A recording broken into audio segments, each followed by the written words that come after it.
Bonjour les amis. Alors aujourd'hui, donc, le 20 juillet 2023, nous allons commencer notre émission Remettons les pendules à l'heure avec Jean Messia, donc polémiste de droite, au sujet d'une déclaration d'un sujet général, hein, ni droite ni gauche, qui concerne à la fois le mixte réchauffement climatique et nucléaire. Donc, il était question donc des personnes âgées, de la climatisation, etc.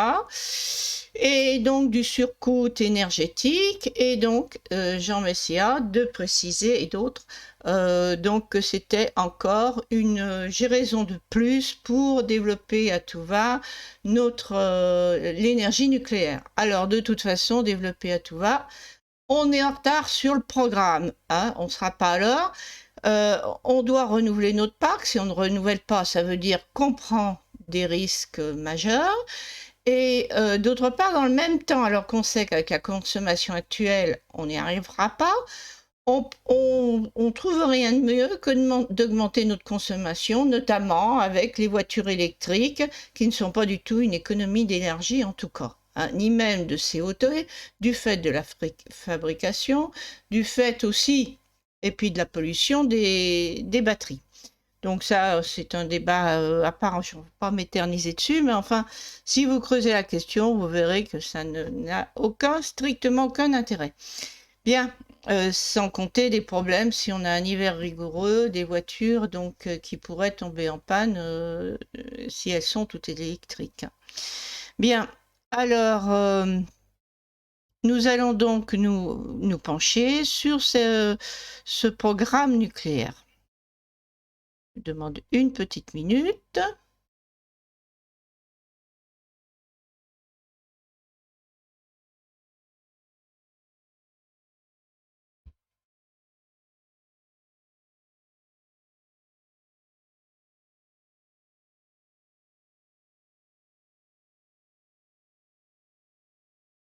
Donc d'abord, revenons-en au réchauffement climatique. Le réchauffement climatique, c'est quand même un gain d'énergie.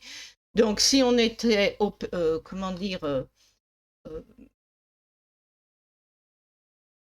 nous devrions au contraire en profiter, gagner de l'énergie en exploitant peut-être mieux l'énergie solaire dans des régions qui seront les plus ensoleillées et qui le seront encore plus.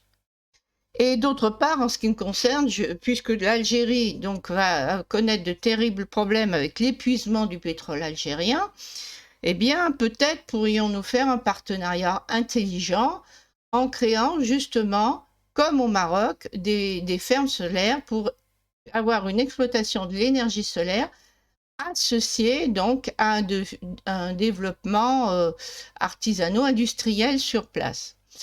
Bien, oui, on avait la possibilité justement d'adapter, d'avoir des temps de travail différents, par exemple 3 à 6 mois de travail, 3 à 6, avec 6 jours sur 7 et 3 à 6 mois de congé. Donc il faut réfléchir, avoir euh, une certaine maniabilité, une certaine souplesse, hein, dans l'organisation du travail. Donc, réchauffement climatique, justement, revenons-en, nous allons y venir. Alors, ça, vous voyez, ça datait déjà de 2019, mais ça n'a pas changé, c'est toujours valable. Je me pose, donc ça, vous trouvez ça dans Écolobabisme, en dessous d'Écolobabisme, là, sur Facebook, de ce groupe, vous avez un endroit, tout en haut, c'est marqué fichier. Donc, vous cherchez fichier et vous cherchez donc les sujets qui sont traités. Donc, je me pose la question suivante concernant le réchauffement climatique. Pose-t-on bien le problème? En effet, un graphique est rappelé souvent entre 1945 et 1970, en pleine croissance, développement de l'automobile, pas de centrales nucléaires, charbon de chauffage, encore bien employé, industrialisation et non pas désindustrialisation, mais certes, une Chine moins développée, on observe bien une hausse du CO2. Mais cette hausse de CO2 à cette période-là correspond à un petit refroidissement. Par contre, Entrons un autre facteur dans la problématique climatique. Vers 1970 jusqu'à nos jours, la déforestation de masse à l'échelle continentale augmente en flèche. En Amérique du Nord, avec le pétrole bitumineux des Canadiens, entraînant une énorme consommation d'eau douce donc au Canada, et donc un stress hydrique pour la région. D'où augmentation des incendies dans des forêts asséchées, huile ou gaz de schiste aux USA, en Argentine, déforestation pour des terres pour le cheptel, etc., etc. Ah, une petite minute.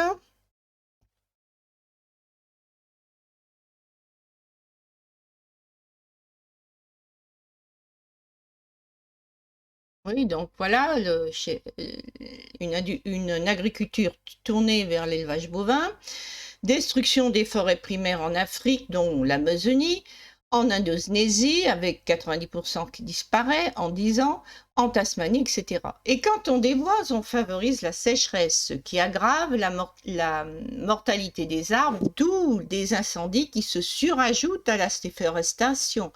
Et un bilan carbone avec augmentation du CO2 atmosphérique, ce qui devrait favoriser la croissance des arbres, sauf si on les coupe pour supprimer la forêt. Conséquence, perte de la consommation d'énergie solaire par évapotranspiration et photosynthèse et qui redistribue l'eau sous forme de condensation pluvieuse locale, d'où augmentation de l'effet albédo, réchauffement de l'atmosphère et sécheresse, d'où aggravation du stress hydrique de la végétation, désertification. Or, l'air chaud contient plus de vapeur d'eau, d'où diminution des pluies. Et à notre échelle, la baisse des ressources hydriques, c'est surtout ça que l'on ressent et qui risque de devenir encore plus problématique. Alors, attendez un instant, je vais voir si je peux pas grossir un peu le format. Non, c'est pas un PDF. Bon, désolé. L'an 1000, donc, était très chaud. L'an 1000, donc, en Europe. Les forêts disparaissaient et l'agriculture se développait car il y avait d'importants... Alors, ils ne disparaissaient pas du fait de la sécheresse, mais du fait qu'on coupait les forêts. Donc, vers l'an 1000, c'est ce qui a permis donc l'essor de l'agriculture. Parce qu'il y avait d'imposants glaciers donc à cette époque au Moyen Âge. Et ces glaciers alimentaient les fleuves et cours d'eau. Ce qui n'est plus le cas actuellement. Vous savez que la plupart des glaciers ont beaucoup reculé, sont vraiment à l'article de la mort. Et forcément, ça date de l'ère glaciaire. Alors, vous avez déjà le réchauffement, par exemple, de l'an 1000, et puis ensuite, par la suite, où on a pu profiter des glaciers, mais ils se reconstituent pas ou peu par rapport à l'ère des glaciations, et donc nous n'avons pas ce stock d'avance. Et ça, c'est quelque chose de capital dans l'hydratation de l'Europe. Et la disparition de la forêt, malgré tout, au Moyen-Âge, ne fut pas sans conséquences. Les pluies érodant les sols agraires, les rivières charriaient trop d'azote et tuant des poissons par asphyxie du fait du développement d'algues en eau douce, comme dans les estuaires. La pêche, principale source de protéines pour le monde rural, je vous rappelle, il n'y a que le seigneur qui a le droit de chasser dans ses terres, n'est-ce pas? Les autres, ils mangent les poissons quand ils peuvent. Donc, comme la pêche, du coup, disparaissait, c'est la masse paysanne qui en fait les frais, d'où famine, dit-on, qui aurait été un des facteurs majeurs conduisant les Européens à coloniser en Amérique. Alors, il y a eu aussi les facteurs, vous savez, de guerre de religion, hein, mais le facteur principal, ce serait ces problèmes de famine. Il fallut reboiser. Le programme de reboisement le plus important sera conduit par Napoléon III. Alors, oui, c'est quand même bien plus tard. Hein. C'est pourquoi je préconise l'extrême urgence à reboiser à l'échelle planétaire. Sur un sol déboisé, en supposant que l'on diminue drastiquement la production de CO2, en utilisant massivement l'énergie nucléaire, ira-t-on vers un refroidissement? Je suis sceptique. Les centrales nucléaires rejettent indirectement du CO2 du fait de l'énorme quantité de béton qu'elles nécessitent à leur construction. Mais par contre, elles rejettent de la vapeur d'eau, gaz à effet de serre le plus puissant et responsable du maintien à plus 15 en moyenne de la planète. Et il ne faudrait quand même pas l'oublier, hein, si nous ne sommes pas des températures en dessous de zéro, c'est parce que nous avons de la vapeur d'eau à l'état naturel autour de nous. C'est ça qui maintient. Parce que dans les gaz à effet de serre, celui qui a le facteur plus proéminent, hein, vraiment important, c'est la vapeur d'eau. Donc c'est là-dessus que les centrales nucléaires, elles nous envoient de la vapeur d'eau. Donc je vois pas bien en quoi elles pourraient ne pas jouer sur le réchauffement, mais bon. Et cette vapeur d'eau, du fait du réchauffement induit par le déboisement, restera si on a un réchauffement, donc en grande quantité dans l'air, puisque l'air chaud sature en vapeur d'eau moins vite que l'air froid. Les mesures importantes à prendre me semblent donc premièrement reboiser en Afrique, Asie, Amérique. Saluons ceux qui ont déjà commencé. Alors je ne situais pas l'Europe parce que je pensais à la France où on avait des bois corrects. Mais là, on a une nouvelle tendance avec des bois qui partent en Chine et qui partent sans être transformés. Si au moins on faisait travailler nos menuiseries et nos ébénistes de chez nous, non. C'est tout en fait pas directement par les Chinois. Alors là, non, il y a un problème. Et puis, si des reboisent chez eux pour déboiser chez nous, ça ne sera pas la solution. On peut vendre à la Chine, on doit vendre à la Chine, les aider à reboiser. Je préfère ça, faire des meubles, vendre des meubles aux Chinois, que d'utiliser ça, par exemple, comme avec la charpente de Notre-Dame. Hein. On n'aurait pas eu toute une charpente en bois, on n'y voyait pas, on le voyait pas. On aurait pu en faire au moins qu'une partie, mais bon, enfin, ce qui est fait est fait. Parce que ça a l'air de rien, mais c'est une forêt qui disparaît là-dedans. Donc reboiser, déplorons et donc ceux qui sont mettent dans le reboisement, donc on a la Chine, l'Éthiopie, Kenya. Déplorons et remédions à la déforestation en Indonésie qui continue malgré la disparition, donc en 10 ans, de 90% de la forêt primaire. Bon, on va continuer.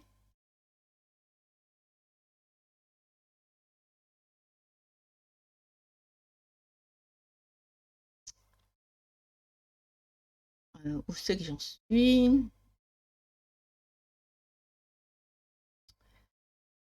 Donc 90% de la forêt primaire, donc de déboiser en Indonésie, nous avions dit. Alors, donc on en était reboisé. Deuxièmement, urbanisation.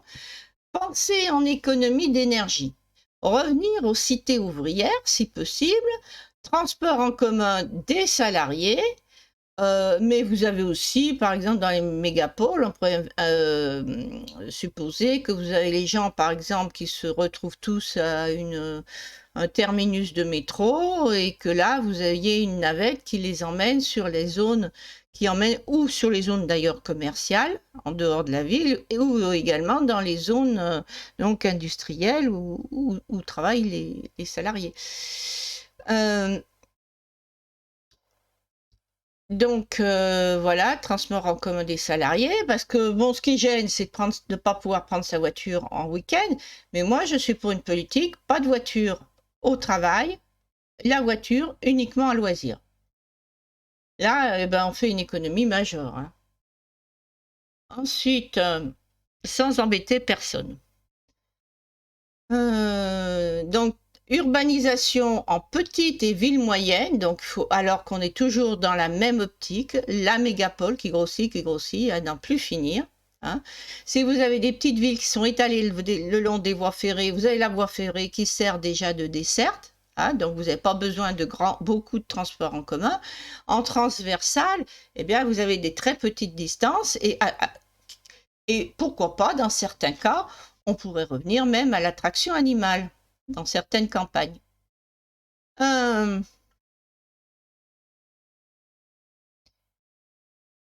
Donc, développement des TER, ça vous permet de les rentabiliser en faisant, comme je vous ai dit, vous avez une ville qui peut être complémentaire d'une autre, puisque ce qu'on ne trouve pas une ville, ben, vous avez le train qui vous emmène dans celle d'après en très peu de temps. Donc, ça vous ferait en somme une mégapole éclatée le long de la voie du TER. Donc, on aurait une rentabilité des voies, On évite donc la désertification du transport public en milieu rural. Troisièmement, gestion de l'eau à l'échelle continentale, fin des cultures inappropriées dans des zones arides, flore en serre, monoculture céréalière là où elles ne doivent pas être, et au contraire, préservation, comme en France, des terres agricoles que l'on retrouve urbanisées. Alors on va détruire les forêts, ensuite on va en faire peut-être des champs agricoles parce qu'on va s'apercevoir un jour qu'on a besoin de produire plus, et on aura construit sur les terres agricoles, on aura construit, je ne sais pas, des villes, des mosquées ou je ne sais quoi. Quatrièmement, donc cimonter des eaux maritimes, faisons-en un atout, canaux pour créer des lagunes verdoyantes et permettant la pêche. Voilà. Il faut savoir s'adapter localement, d'où l'importance effectivement d'un gouvernement très local, d'une économie nationale locale. Donc je suis tout à fait pour une étude qui est au niveau local. Donc il faut absolument que les nations gardent leur indépendance et leurs spécificités. Mais il y a des problèmes, l'eau, et puis donc tout ce qui concerne les forêts, ça c'est au niveau planétaire que ça devrait être géré, et nous sommes devant un enjeu, devant un deal. Si nous ne sommes pas capables de nous organiser au plan international et arrêter ces guerres stupides pour gérer ces trois problèmes, nous signons notre fin, c'est tout. Parce que l'autre problème, c'est la démographie. Et ça nécessite aussi au niveau international d'arriver à réguler cette démographie galopante. Alors, on va voir déjà un petit aperçu, on a déjà vu là-dedans, que ce qui a pu jouer dans les gaz à effet de serre, c'est le développement de la Chine. On va voir la Chine, par exemple, au niveau démographie.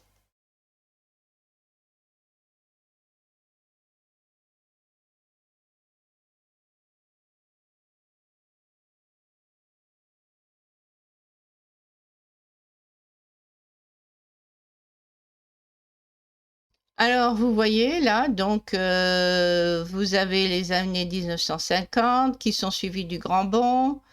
Donc, vous avez une augmentation, donc une augmentation là de la natalité qui est encouragée, là un ralentissement. Bon, je ne sais plus à quelle époque il y a eu le problème là, des familles, on verra ça après. Et ensuite, on voit après 1990, donc dès 1970, vous avez une politique de l'enfant unique. Alors, on voit bien qu'on avait une courbe déjà ascendante très forte, il y a un léger ralentissement, là un peu plus marqué. Et dès 1990, ça devient nettement plus efficace. Donc, mais cette politique de l'enfant unique, alors évidemment, on vous dit, bon, il y a une reprise de la natalité parce qu'il y a un vieillissement de la population et que ça pose de gros problèmes. Mais ils passent à 2 et maintenant ils sont passés à 3. Donc, les prévisions, tout dépend comme la population va suivre ce qui lui est maintenant permis. Est-ce qu'ils fassent tous à 2 ou 3 enfants? On ne peut absolument pas prévoir ce qui se passera en Chine. Et la Chine, c'est quand même 1,4 milliard d'habitants. Donc, c'est pour ça qu'il faut une réflexion et une coordination sur la natalité au niveau international. Maintenant, on va voir un autre schéma.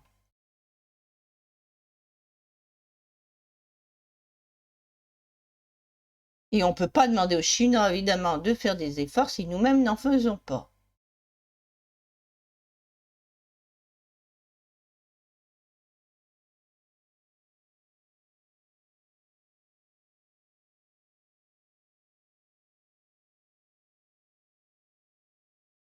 Alors, attends, là, c'est la France. Ah, ça y est, ça va venir. Voilà. Donc ça, c'est la courbe. Ah, le PDF. Ah, un petit instant. Ah oui, il est marqué le PDF.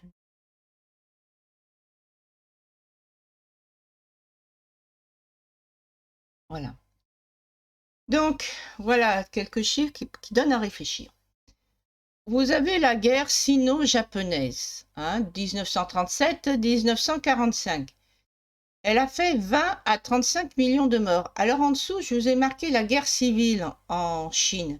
Vous savez, les communistes, là, contre Chiang Kai-shek et compagnie, la guerre des seigneurs qu'il y a eu aussi avant-guerre. Et bien de 1928 à 1936, ça vous a fait 2 millions de morts et ensuite 1,2 million de morts de 46 à 49. Cette guerre était réputée pour être particulièrement sanglante, accompagnée de famine et de tout ce que vous voulez. Malgré tout, on n'arrive qu'à un peu plus de 3 millions de morts. Or, guerre sino-japonaise, c'est un facteur 10, 20 à 35 millions, ce qui montre bien qu'il y a eu une politique de génocide. Le grand bond en avant, deuxième génocide, peut-être involontaire, ou du fait que donc toutes les céréales étaient stockées en ville et que les paysans n'avaient même plus de quoi ressemer et que la paysannerie est morte de faim en Chine. Donc ça doit être en 1950, voilà. Et ensuite, la natalité, ils ont poussé à la natalité, ça a repris. Mais nous avons eu, sans ces catastrophes qui auraient pu être évitées, puisqu'il s'agit d'un génocide, et là, donc, a priori, qui ne devrait pas recommencer, on devrait avoir beaucoup plus de Chinois. Donc, si on additionne ces chiffres, évidemment, on n'a pas un chiffre précis, parce que 20 à 35, 20 à 50, donc grosso modo, disons que les deux événements ensemble, là, étant au minimum 50 millions de Chinois en plus. Ces 50 millions de Chinois, ils auraient fait comme la population, le reste de la population, ils auraient augmenté au fil du temps. Donc, s'ils avaient suivi la même pente ascendante jusqu'en 2017, alors la pente ascendante, vous savez, vous avez des courbes. Donc, une courbe, ou bien elle monte bien raide, donc elle a une pente très forte, ou bien la courbe s'aplanie, elle a une pente très faible. Alors, quand vous avez la pente très forte, ça augmente très vite. Donc, si elle avait suivi la pente ascendante jusqu'en 2017, comme le reste de la population, ces 50 millions qui nous manquent, là, de Chinois, la population serait passée à 540 millions.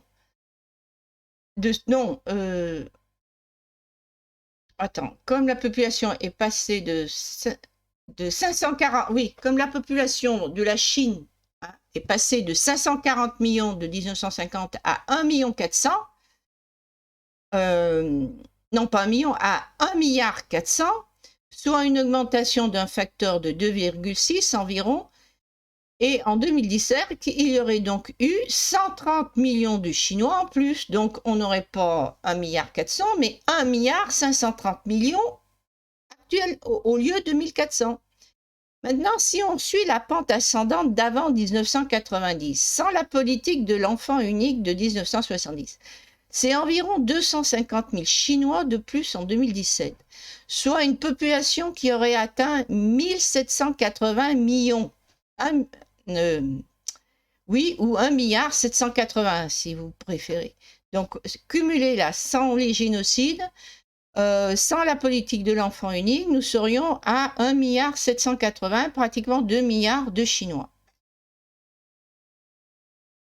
Or, pour limiter les conséquences du vieillissement, donc la Chine maintenant est passée à 2 enfants maximum, puis 3. Donc à un moment donné, ça va être la remontée en flèche, si la population suit.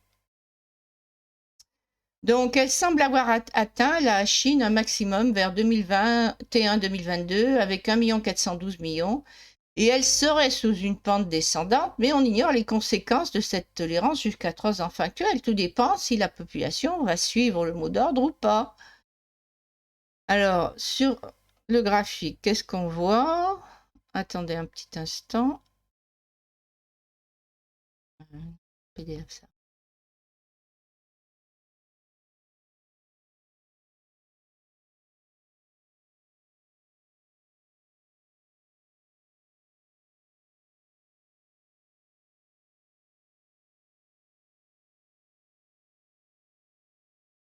Donc, scénario, comme je vous disais, totalement inconnu.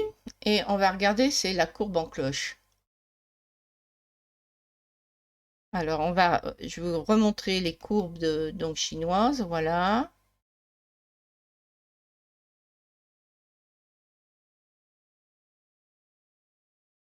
Donc, vous voyez, donc, voyez, là, on est à 1 412 000. Ça correspond donc vers 2020. Et on pense que ensuite ça devrait redescendre, que ça serait une cloche. Mais la cloche, elle est loin d'être certaine, hein, parce que je vous dis, il y a une reprise de la politique. Imaginons que la guerre la Chine entre en guerre, on aura une politique nataliste et les Chinois, ils obéissent. Donc la courbe, elle va pas se coucher, elle va grimper.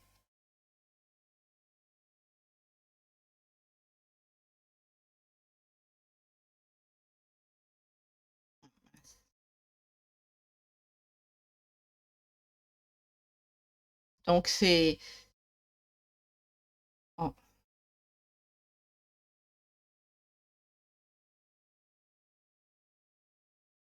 Donc, ce que je vous disais, n'oublions pas que la Chine est un pays autoritaire, que si elle entrait dans une période de conflit militaire, donc comme toutes les dictatures du passé, comme on a vu d'ailleurs avec Erdogan, hein, dans l'actuelle Turquie, la totalité se verrait fortement encouragée. C'est donc au niveau international qu'il faut trouver des accords, parce que là, on a la Russie, on a la Turquie, on a la Chine qui sont partis dans une politique plutôt nataliste.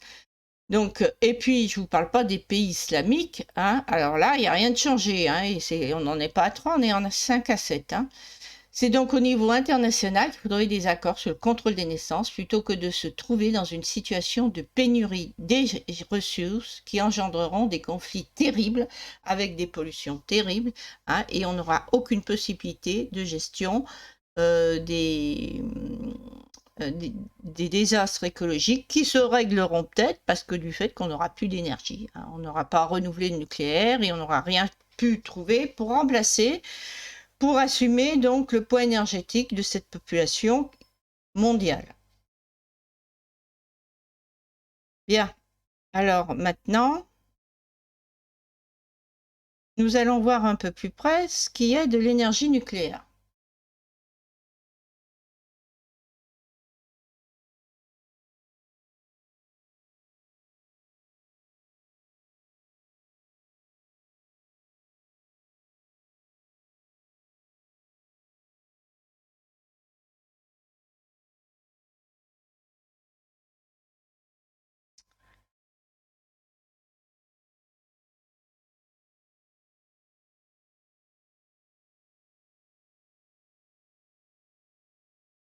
Un petit instant.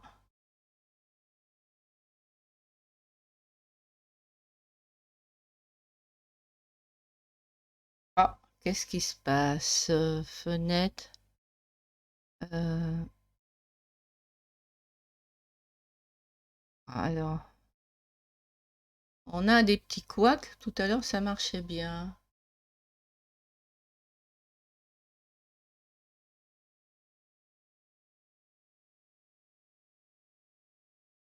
Un petit instant.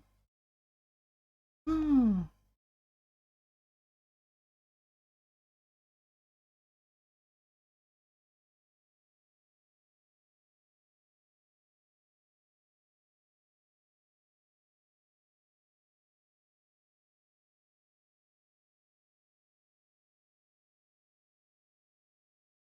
Je sais pas ce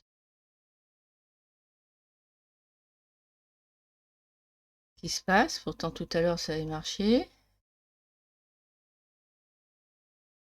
Ah, c'est bien en peine, hein. Allez. Oh. Donc, alors, on va voir avec Internet. Voilà, le point sur l'énergie. Bah oui, pas besoin de se casser la tête. Le point sur les énergies. Donc, oui, la réussite, alors, je voulais vous la montrer un peu.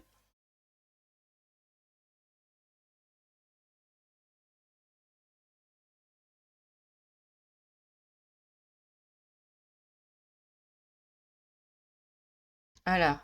Donc, vous voyez, là, tous ces petits points, c'est tous des panneaux solaires, hein. Après la réussite de la méga-centrale de Nord-Ouarzazate, 580 MW de puissance solaire installée, mixant solaire thermodynamique et photovoltaïque, qui alimente 1 million de foyers. Le Maroc poursuit ses projets pharaoniques visant à convertir le pays aux énergies renouvelables. La construction de la première tranche du projet solaire Nour Meldef, ci-dessus, vient d'être attribuée à un consortium. Alors là, ça date de 2020. Hein. Donc, on n'est pas au jour. Donc, pour une puissance de 800 MW, encore plus, réparti entre. Donc, voilà, au total, ce méga projet devrait atteindre 1600 MW en faisant le plus grand complexe solaire multitechnique au monde. Bon, si vous voulez plus de détails, donc vous allez sur Ecolobabis, vous cherchez fichier, hein, et dans fichier, vous retrouverez le point sur les énergies. Bien, ça, c'est pas le sujet d'aujourd'hui. Donc, on va aller un peu plus loin et on va voir le problème que l'on a avec justement ce renouvellement en France là, des énergies renouvelables, de l'énergie nucléaire.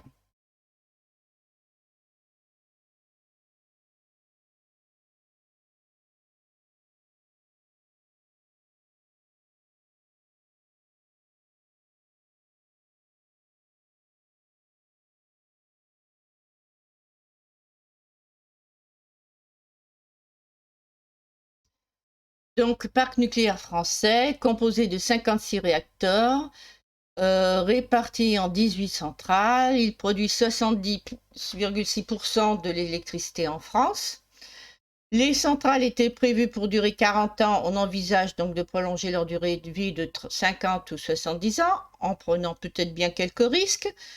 Je vous rappelle aussi que quand on s'est lancé dans le nucléaire, l'Europe était censée rester en paix. On disait, mais bon sang, il y a des centrales qu'on va mettre en Inde, avec le Pakistan, qu'est-ce qui pourrait bien se passer? C'est irresponsable. Eh bien, on se demande si c'est bien responsable avec la Russie, les conflits avec la Russie actuellement.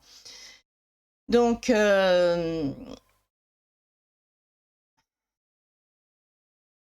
en 2020, donc, elle a été fermée en raison de son vieillissement, on parle de Fessenheim, là, mais aussi du fait du risque sismique dans la région. Eh oui, hein, nous sommes dans une région sismique en Alsace. Donc, ça, on sait, hein, c'est là qu'on a comment on appelle, le fossé rhénan. Enfin, c'est une ligne de faille, si vous voulez, géologique. Et le même problème qu'on a eu avec Flamanville, où on est allé vous foutre des centrales, là où vous avez le seul endroit au monde où vous avez, ou presque, trois plaques tectoniques qui se rejoignent. Il n'y a pas pire, au point risque tectonique. Et là, bon, c'est peut-être pas aussi important, mais il y a un risque. C'est en France, en fait, c'est le seul endroit où c'est l'endroit où c'était le plus risqué, en tout cas l'Alsace. Donc son démantèlement ne commencera pas avant 2025, après évacuation du combustible nucléaire usé. Le démantèlement d'une centrale s'effectue sur plus de 10 ans. Alors, je ne voudrais pas être vulgaire, mais vous voyez un peu la merde que l'on laisse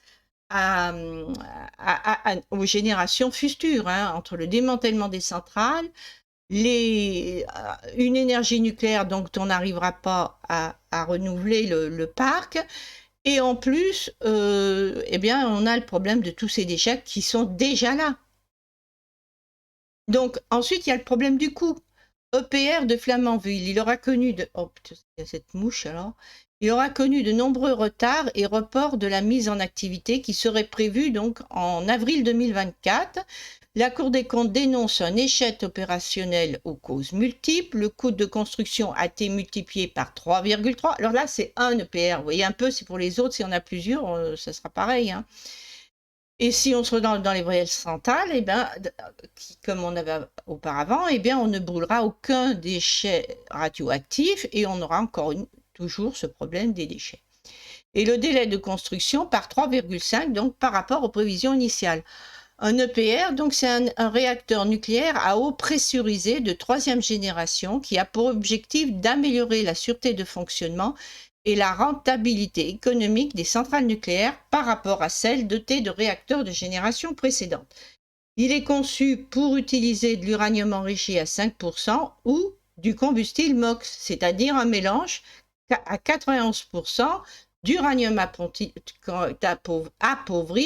et 8,5% de plutonium, c'est-à-dire brûler les déchets radioactifs des centrales précédentes. Uranium appauvri et plutonium 238-239, ce dernier ayant d'ailleurs un usage militaire. Hein. Donc on a encore ce problème-là. La demi-vie du plutonium 238 est de 86,41 de 86 ans. Bon, on va arrondir. Date à laquelle donc on a la moitié de la masse radioactive qui ne l'est plus. Mais il reste encore l'autre moitié. Hein. C'est toujours radioactif. C'est simplement la moitié. Le plutonium 239 a une devinée de 24 110 ans. Il faut donc 48 220 ans pour une disparition totale. Ce générateur de troisième génération, s'il fonctionne, devrait permettre de diminuer les stockages de matières radioactives. L'EPR est étudié pour fournir 22% de plus d'électricité qu'un réacteur traditionnel à partir de la même quantité de combustible nucléaire et pour réduire d'environ 15 à 30% le volume de déchets radioactifs générés grâce à une fission plus complète de l'uranium. Oui, bon, c'est bien beau, mais ça coûte cher et ça prend énormément de retard. Bien, alors, un petit instant, aller un peu plus loin.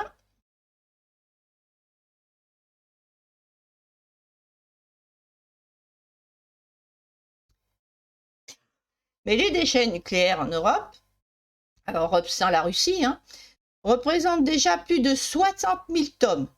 Et en volume, là, en France, on atteint 1,6 million de mètres cubes. Donc, 3 600 mètres cubes ont une forte radioactivité, 45 000 une radioactivité moyenne et une demi-vie de plus de 31 ans. Jusqu'en 1993, l'industrie nucléaire rejetait ses fûts à la mer. Ainsi, plus de 100 000 tonnes de déchets ont été lancées dans la mer en 50 ans. En 1993, le traité des Nations Unies interdit ces rejets. Mais il est déjà trop tard. Certains fonds marins contiennent des fûts de déchets éventrés et ont laissé échapper leur contenu. Cette interdiction ne vaut que pour les déchets jetés à partir des bateaux, mais pas pour les rejets effectués par conduite. Ainsi, l'usine de La Hagre lâche chaque jour légalement 400 mètres cubes de déchets radioactifs dans les courants de la Manche. Bon, je vous laisse aller sur le site, on n'a pas le temps aujourd'hui de tout développer. Mais voilà pour ce nucléaire qui pollue pas, qui donne pas de CO2, comme si le CO2, les arbres, ils s'en débarrassent. Hein. C'est pas bien compliqué d'avoir une forêt. Bien, voyons la suite. Alors, on va faire un petit tour justement sur l'évolution de la population française.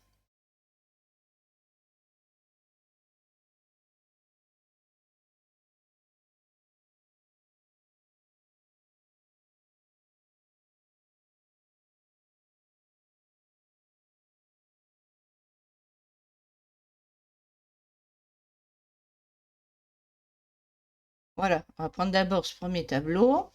Donc, vous voyez, donc ça commence en 1801. Donc, on avait une forte ascension là.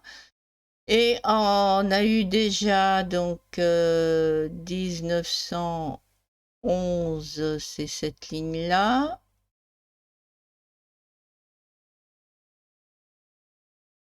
Donc, Première Guerre mondiale, c'est ce qui fait ce trou. En gros, voilà. Ça correspond à ça, mais on avait déjà auparavant, donc déjà une baisse de la natalité. Hein. Ensuite, vous voyez qu'on a une stabilité entre les deux guerres. Deuxième guerre mondiale, ça redescend. Donc stabilité parce qu'on avait déjà c'est pour ça qu'on était devenu moins important au niveau population que les Allemands. C'est que du fait, certains disent de diminution du catholicisme, mais il y avait une natalité en Allemagne, du fait qu'ils développaient d'ailleurs une politique toujours pareille, hein, une politique guerrière. Et bien avant, on stimule, il y a toutes des actions qui sont menées pour augmenter la natalité, alors que ce n'était pas le cas en France. Bon, donc on a eu une stabilité de la population parce qu'on avait plutôt une diminution des naissances à cette époque-là déjà. Et puis, vous avez le creux donc, de la Deuxième Guerre mondiale, là, que vous voyez, la deuxième flèche rouge. Et puis alors ensuite, regardez cette ascension. Une ascension qui n'a rien de comparable avec ce qu'on avait jusqu'à présent. Alors, je veux bien, on va vous dire, il y a les progrès de la médecine. Bon, ça peut expliquer jusqu'après-guerre, les premiers temps, découverte des antibiotiques, etc. Parce que c'est surtout l'antibiothérapie, avec son action sur la tuberculose, qui a pu avoir une action. Mais le reste, c'est tout évidemment hein, le fait que vous avez eu un apport dès les années 80, là on voit, lié à un apport migratoire. Alors, apport non seulement d'une population directement jeune, mais surtout qui a une natalité qui est toujours, toutes les populations migratoires, avait une natalité plus forte que la population autochtone. Et on a eu d'ailleurs, dès les années 60, on a eu aussi la migration de ce qu'on appelait les pieds noirs, hein, de ceux qui des Européens chassés de l'Algérie au moment de l'indépendance.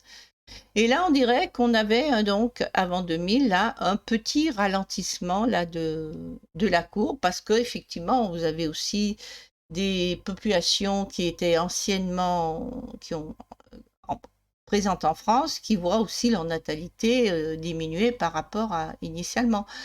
Mais ça s'arrête en 2001. Hein, donc avec les facteurs migratoires hein, qu'on connaît, ça a dû augmenter. Je ne sais pas si je vais vous retrouver une courbe. Je vous demande un petit instant.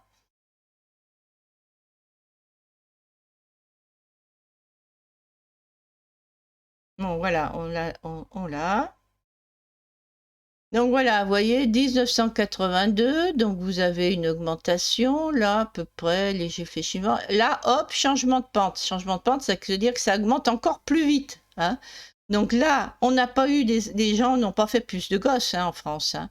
Donc cet apport, il est dû soit déjà aux apports antérieurs avec une population qui a une plus forte natalité, et aussi du fait de l'apport migratoire qui fait que s'amplifier hein, dans les années 2000.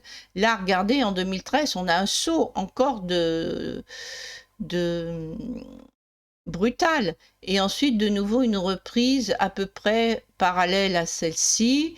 Donc, on voit bien que c'est toujours le flux migratoire régulier qui est directement sans la natalité. Et après, si ces gens ont une forte natalité, on va avoir une hausse, comme on a vu après-guerre, encore plus marquée. Donc là, on est vraiment dans les hauts. Et surtout, on a ce problème donc d'une population autochtone qui se reproduit plus hein, par rapport à une population migratoire à forte natalité. Donc, ce qui explique qu'on a un communautarisme en France, avec un développement donc, de communautés qui n'ont plus rien à voir avec elles et qui explique eh ben, qu'au niveau gouvernement, soit c'est le chaos, soit on ira vers une dérive autoritaire. Hein. Bon, c'est la démographie qui commande à la sociologie et la sociologie à la politique. Donc, ce qu'il faut, c'est vraiment avoir un rééquilibre des naissances, encourager pour que les femmes qui travaillent, justement, aient quand même des enfants, il faut vraiment encourager donc cela, tout en limitant. C'est pour ça que moi je suis favorable à un maximum de 4 enfants. Hein, et pour lorsqu'on a les parents sont nés en France, et un maximum donc de 2 enfants lorsqu'il s'agit soit d'étrangers, soit de Français naturalisés qui sont nés donc à l'étranger parce qu'il faut au pays le temps de s'adapter, tout simplement. Et puis si vous en avez un qui est étranger et l'autre qui est français, eh bien ça sera 3, on fera la moyenne entre les deux. Bien, alors on va voir si on a d'autres courbes intéressantes à regarder encore. Voilà, bon, je crois que c'est la dernière. Alors là, vous voyez la évolution de rapport de dépendance démographique, c'est-à-dire que là, c'est le rapport du nombre de personnes de plus de 60 ans sur le nombre des jeunes de 20... nombre de personnes, vous voyez, de 65 ans plus, et sur le nombre de personnes de 20 à 64 ans. Donc, en fait, le poids de la charge donc des inactifs sur les actifs. Donc, vous voyez, en 2010, on a une très forte augmentation. Ça, c'est dû au fait, donc vous avez la population autochtone qui qui ne sait pas, qui n'a pas eu d'enfant. Et donc, on a cet accroissement donc, des personnes âgées. Et dès 2000, donc ensuite, on pense que ça devrait baisser du fait de l'apport migratoire. Mais ce qui est important, puisqu'on a ce poids élevé, c'est d'avoir des gens âgés qui sont en bonne santé. C'est pour ça que la retraite plus tard, qui va donner des retraités en mauvaise santé, c'est pas la solution. C'est pour avec en même temps des jeunes qui sont asociaux, hein, qui font des émeutiers, qui vivent dans des zones, comment ils appellent ça, des zones où la police ne rentre pas, hein, des zones de non-droit, comme on dit. Ça va pas faire des travailleurs, tout ça. Hein, où ça en a quelques-uns, mais pas tous. Ça va faire surtout des conflits, des guerres civiles, peut-être. Hein. Donc, c'est important, ce que je vous ai dit tout à l'heure, de veiller à une natalité, mais avec un équilibre des naissances. Et également, évidemment, stopper ce phénomène migratoire, d'autant qu'en Afrique, on a des pays qui se développent, qui ont une croissance économique plus importante que ce qu'il y a en France. Et donc, ça serait peut-être temps qu'ils mettent aussi en place comment dire, des plans sociaux pour prendre en charge leurs jeunes ou les personnes en difficulté, les drogués et tout ça. Hein. Donc, je pense qu'il faut vraiment avoir une action de retour et de bloquer au niveau migratoire. Voilà, bon, je crois qu'on a fait à peu près le tour de la question.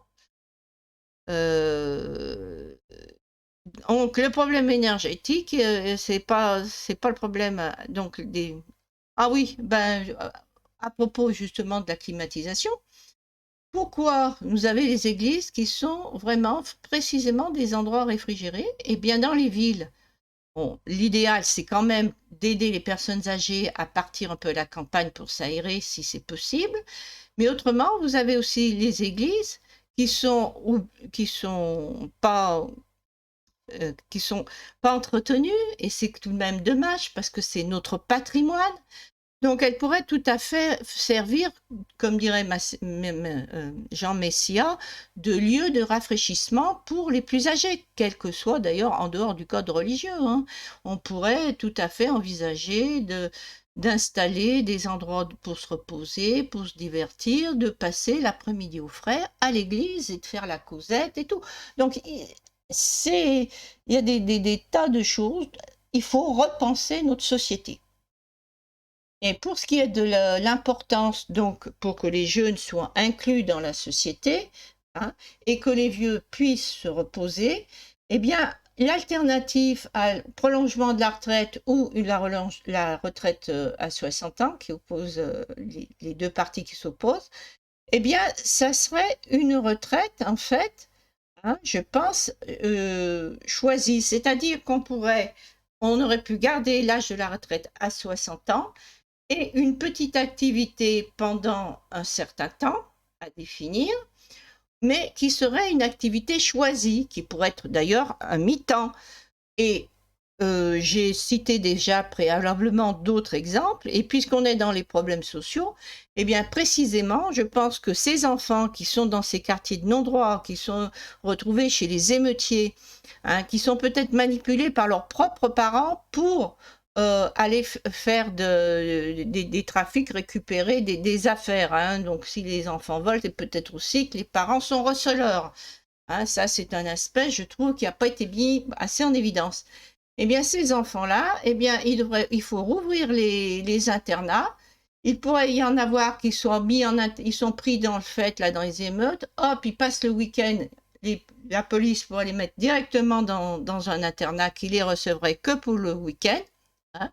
Et d'autres, évidemment, tous ces écoles qui ont été brûlées dans ces quartiers dits sensibles, incontrôlables, il faut mettre des écoles pour les plus petits, mais dès la 6e, vous faites des pensionnats à l'extérieur, même à 30 km, hein, pour que les enfants sortent de ces quartiers, qu'ils ne servent pas de guetteurs pour les vendeurs de drogue, hein, et que s'ils ne se tiennent pas à carreau, ça sera simple. Ils rentreront pas chez eux le week-end, tout simplement. Donc là, je pense que le problème social serait vite résolu. Bonne journée et n'hésitez pas à me faire part de votre avis.